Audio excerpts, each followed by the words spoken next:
Mecânica, Módulo 4, Parte 1, Equilíbrio dos corpos rígidos.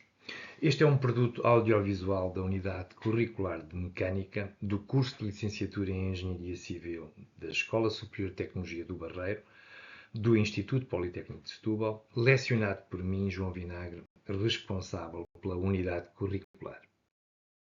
Pretende-se, com este módulo, iniciar o estudo do equilíbrio de corpos rígidos, abordando o conceito de equilíbrio de corpos rígidos, voltarmos a insistir na questão da correta elaboração do diagrama de corpo livre, vermos os principais tipos de apoios em estruturas bidimensionais e começar a estabelecer o equilíbrio dos corpos rígidos no plano e os respectivos casos particulares. Quanto ao equilíbrio dos corpos rígidos, portanto, um corpo rígido considera-se que está em equilíbrio quando as forças externas que sobre ele atuam formam um sistema de forças equivalentes a zero, ou seja, quando o sistema de forças é redutível a uma força e a um binário nulos. Como tal, são condições necessárias e suficientes para a verificação do equilíbrio que a resultante de todas as forças seja zero, ou seja, o somatório de todas as componentes de todas as forças envolvidas no sistema tem de ser zero, mas também haverá a necessidade de garantir que o momento em qualquer ponto do corpo rígido seja nulo, ou seja, o momento produzido nesse ponto por todas as forças relativamente a esse mesmo ponto. Sendo o momento um vetor livre, naturalmente que esta condição de momento nulo se irá verificar necessariamente em qualquer ponto do corpo rígido. Analise-se agora o sistema de momentos atuantes num corpo rígido e calcule-se a resultante dos momentos aplicados ao sistema. Portanto, o sistema é composto por três momentos, um momento aplicado em A de 100 Nm e segundo x, um momento aplicado em B de 50 Nm segundo y e outro idêntico em C, também de segundo y e também de 50 Nm. Se pretendermos reduzir este sistema de momentos aplicados em C, o que acontece é que teremos que, aplicados em C segundo y, dois momentos de 50, o de 50 que já atuava em C, mais o momento que atuava em B, e portanto dá um momento global de 100 Nm segundo y, e teremos o momento que tínhamos a atuar em A, a passar a atuar em C, também ele de 100 Nm, pelo que o momento global será um momento de 141,4 na diagonal de xy e que corresponde, portanto, à soma dos 100 segundo x mais 100 segundo y.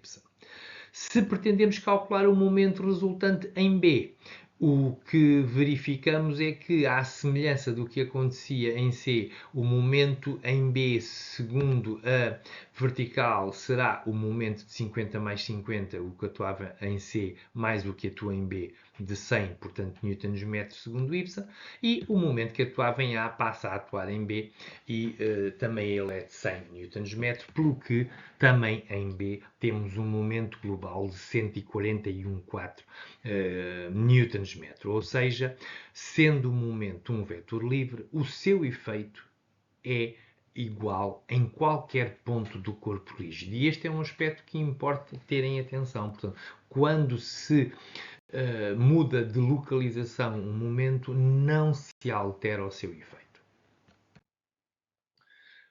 Decompondo agora a força e o momento nas suas componentes cartesianas, obtêm-se naturalmente as condições necessárias e suficientes para a definição do equilíbrio do corpo rígido. Ou seja, se estivermos a tratar de problemas bidimensionais, o que temos sempre de garantir é que a somatório das componentes segundo x de todas as forças intervenientes no sistema serão iguais a zero. O somatório de todas as forças, de todas as componentes segundo y de todas as forças também será zero. E o momento em qualquer ponto do sistema, a soma desses momentos todos produzidos, atuantes no corpo ou produzidos pelas forças em relação a esse ponto, também eles terão que ser nulos. Se estivermos a pensar no caso tridimensional, pois aqui, em vez de 3 condições, passamos a ter 6, e essas 6 condições serão pela garantia que o somatório de todas as componentes de todas as forças atuantes, segundo x, y e z, serão 0, bem como as componentes dos momentos atuantes no sistema e dos produzidos pelas forças todas em relação a um determinado ponto, terão como somatório das suas componentes segundo x, y ou z, também elas iguais a 0. Como a verificação do momento pode ser efetuada em qualquer ponto O do corpo rígido, ele naturalmente deve ser escolhido sempre de forma a simplificar os cálculos, como depois iremos analisar nos exercícios que desenvolveremos. Importa ter presente ainda que um sistema de forças equivalentes a zero não comunica ao corpo rígido qualquer movimento de translação, portanto, sendo nulas as componentes da força segundo qualquer uma das direções, portanto, elas irão compensar-se e, por ser nulas, não se traduzirão em qualquer movimento de translação e nem em nenhum movimento de rotação, porque sendo nulos os somatórios dos momentos, os momentos em relação aos eixos coordenados irão anular-se.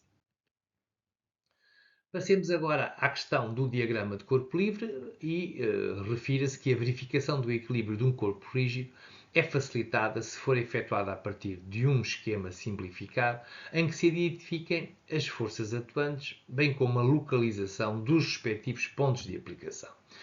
E, como tal, e como já referido atrás, este é um aspecto em que eu vou focando e vou referindo por considerar importante, acima de tudo, na aplicação aos exercícios que vamos e que iremos desenvolver. E, portanto, tal como dizia eu, pode ser efetuado a partir do traçado do diagrama de corpo livre. O diagrama de corpo livre de um corpo rígido é um esquema que representa o corpo rígido, com todas as respectivas dimensões, com todas as forças exteriores nele atuantes, exercidas sobre o corpo, e que incluem as forças associadas à gravidade, ou seja, o peso do corpo em análise, denominado por carga permanente, as forças aplicadas com uma determinada finalidade, ou seja, os carregamentos, e as forças de ligação ao exterior, ou seja, as denominadas reações de apoio. Além disso, devemos proceder à indicação da intensidade, direção e sentido das forças exteriores conhecidas. Portanto, no corpo livre, temos que pôr toda a informação geométrica, portanto, que defina a geometria, quer do corpo rígido, quer das solicitações. As forças de ligação ao exterior ou reações de apoio representam o impedimento de um possível movimento pelo solo ou outros corpos ligados ao corpo rígido, portanto serão graus de liberdade. As forças de ligação ao exterior são exercidas naturalmente nos pontos de apoio e constituem, portanto, pontos de apoio, os apoios do corpo rígido, os pontos onde o corpo rígido se liga a outros corpos. As forças exteriores aplicadas ao corpo serão, em geral, conhecidas. O que será desconhecido serão as reações, ou seja, as forças de ligação. Portanto, se estivermos perante uma estrutura como a representada, e pretendermos representar o diagrama de corpo livre, vamos esquematicamente representar esta estrutura por duas barras AB e BC, articuladas em B. Estas duas barras estão apoiadas em A e em C e têm uma determinada geometria representada por todas as cotas aqui especificadas e que vão ser necessárias para a resolução do problema. Nelas iremos colocar os carregamentos que atuam a estrutura, as forças F1 e F2 como cargas exteriores. Teremos sempre que incluir naturalmente as cargas associadas ao peso, ou seja, ao efeito da ação da gravidade, as denominadas cargas permanentes. E temos de, naturalmente, que analisar o que se passa no que diz respeito aos apoios. E, portanto, o apoio A impede o deslocamento horizontal e o deslocamento vertical, e, portanto, iremos ter duas reações, uma reação vertical em A e uma reação horizontal em A. E o mesmo irá acontecer no apoio C, que também impede o deslocamento vertical e horizontal, e portanto iremos ter duas reações, uma reação vertical em C e uma reação horizontal em C. E com isto fica traçado o nosso diagrama de corpo livre e, consequentemente, conhecidas, digamos assim, os valores das forças atuantes, seria possível determinar estas quatro reações. Então, analisemos que tipologias de apoios existem em estruturas planas. Portanto, os apoios de um corpo rígido ou de uma estrutura constituem a forma como ele se liga ao exterior, gerando reações. O número e o tipo de reações que os apoios transmitem, portanto, forças e momentos, depende da sua geometria e da geometria do problema, sendo no máximo 3 reações, 2 forças e um momento nos problemas dimensionais, ou de 6 reações, 3 forças e 3 momentos nos problemas tridimensionais. Cada reação, portanto, uma força ou um momento que se desconheça, é aplicada no diagrama de corpo livre, constituindo as incógnitas do problema. Sendo desconhecidas, torna-se necessário pressupor um sentido de aplicação. E aqui eu chamo a atenção que este é um aspecto que, por vezes, constitui uma dificuldade na percepção de quem entra, digamos assim, neste tipo de problemas inicialmente. Portanto, o que há que fazer? Há que pressupor um sentido de aplicação e respeitar esse sentido em todos os cálculos que se fizerem. Após a resolução, irá concluir-se que, se a intensidade para a força que estivemos a calcular resultar positiva, tal significa que a força ou o momento têm o sentido que tinha sido admitido inicialmente.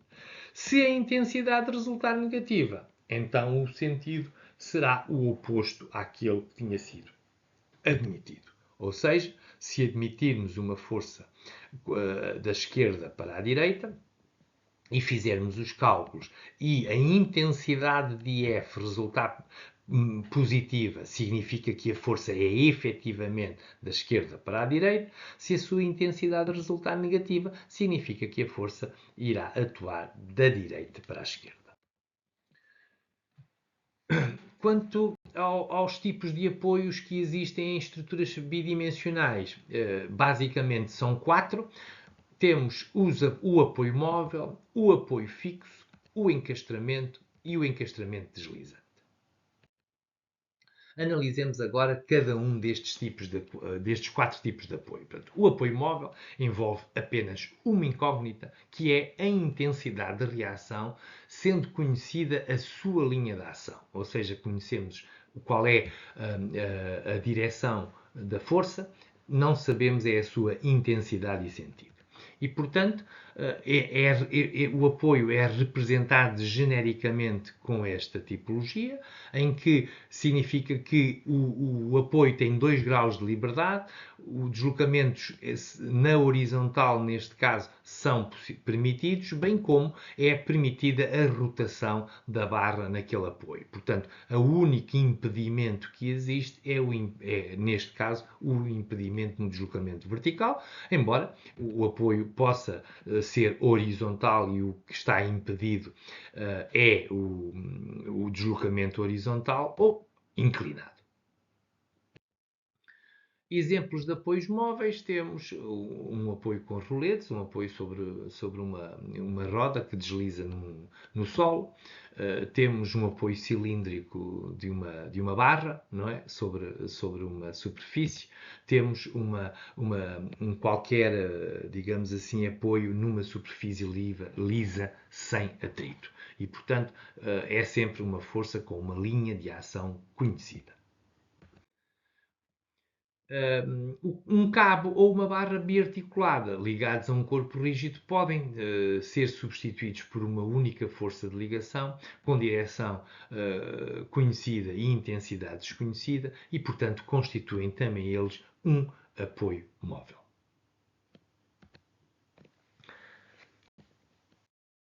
Um outro tipo de apoio nas estruturas bidimensionais é o apoio fixo ou rotulado, envolve duas incógnitas, que são a intensidade e a direção da reação, ou, se quisermos, as duas componentes da força, e, portanto, um apoio fixo representa-se com esta tipologia, em que o único deslocamento que é permitido no nó é a rotação em torno desse nó, e, portanto, existem duas reações de apoio, uma força horizontal e uma força vertical, e claro que o apoio pode estar em qualquer orientação, que teremos sempre como incógnitas as duas componentes da reação.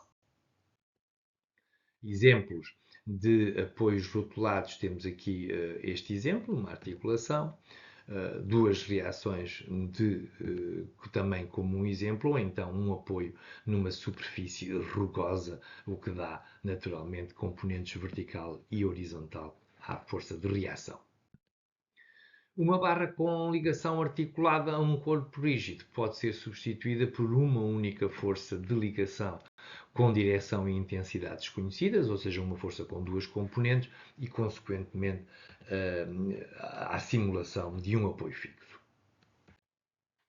Finalmente, temos o encastramento, que é um apoio que impede a totalidade dos graus de liberdade, portanto, das estruturas planas, sendo três as incógnitas, e, portanto, a direção e a intensidade da força, ou as duas componentes da força e o momento, serão naturalmente as incógnitas deste tipo de problema.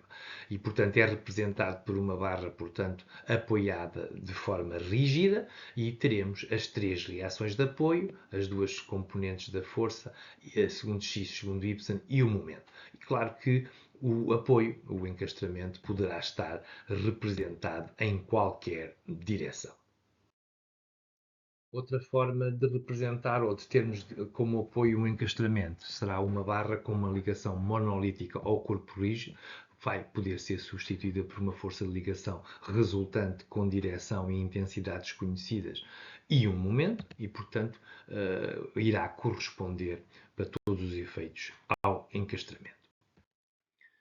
Finalmente, temos o último tipo de apoio, que é o encastramento deslizante.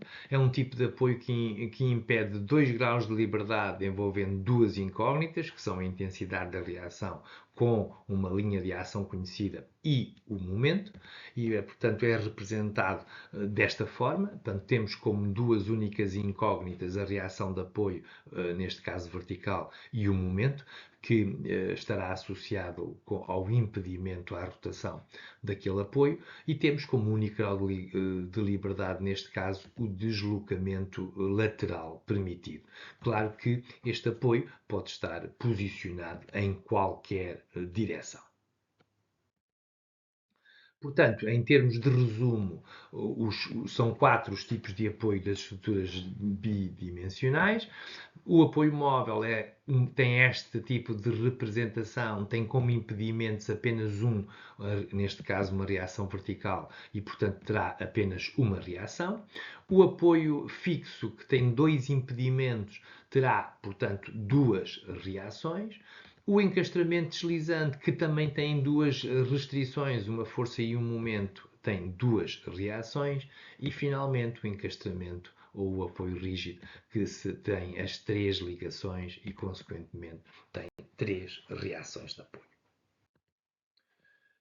Quanto ao equilíbrio dos corpos rígidos no plano, como já referido, as condições necessárias e suficientes para o equilíbrio do corpo rígido no plano são que a somatória das forças segundo x seja igual a 0, o somatório de forças segundo y seja igual a 0 e o somatório de momentos em qualquer ponto de todas as forças relativamente a esse ponto também sejam nulas, e sendo o momento um vetor livre, o equilíbrio de momentos é verificável em qualquer ponto no plano do corpo rígido.